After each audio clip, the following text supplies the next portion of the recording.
Mes chers curieux, approchez. Aujourd'hui, on va parler de poussière. Pas celle que vous oubliez de nettoyer sous votre canapé, non. Mais celle qui vous tue en 48 heures. Laissez-moi vous présenter l'antivirus. L'histoire officielle, celle qu'on nous sert dans les manuels avec de jolies illustrations, commence en 1951, pendant la guerre de Corée. Sur les rives de la rivière Antan, des centaines de soldats se mettent soudain à pisser du sang et à voir leur rein s'arrêter net. On appelle ça une fièvre hémorragique. Les médecins militaires sont en panique. Est-ce une nouvelle arme biologique des communistes? Non, nous dit la science. C'est juste un virus qui vit tranquillement dans les poumons des mulots depuis des millénaires. Charmant, n'est-ce pas? Mais la science aime les coïncidences. En 1993, aux États-Unis, dans la région des Four Corners, des jeunes sportifs s'effondrent, les poumons noyés dans leur propre liquide. En quelques semaines, le FBI et les experts en biosécurité découvrent le coupable. Le virus s'est adapté. Il ne s'attaque plus aux reins, il préfère vos poumons. Une évolution naturelle, bien sûr. Toujours très pratique, cette nature qui apprend à nous étouffer avec une telle précision.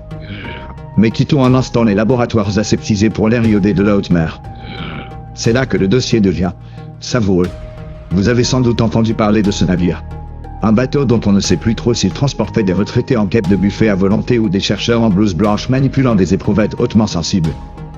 Le récit officiel nous parle d'une contamination accidentelle. Un ras de cale, un conduit d'aération un peu fatigué, et hop.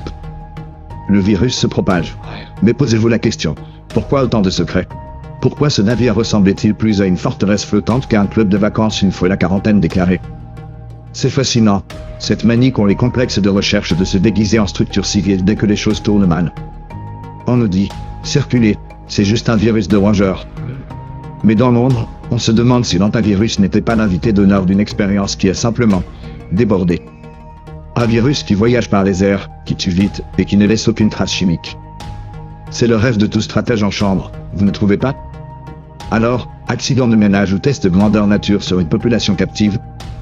Entre la version du virologue et celle de l'homme qui en sait trop, il y a souvent l'épaisseur d'une feuille de papier ou d'un masque de protection. Restez vigilants, et surtout, n'oubliez pas de passer l'aspirateur. Mais avec un masque, sait-on jamais. Bienvenue dans un monde où tout est vrai, mais tout semble faux. Ne crois pas, mais sois.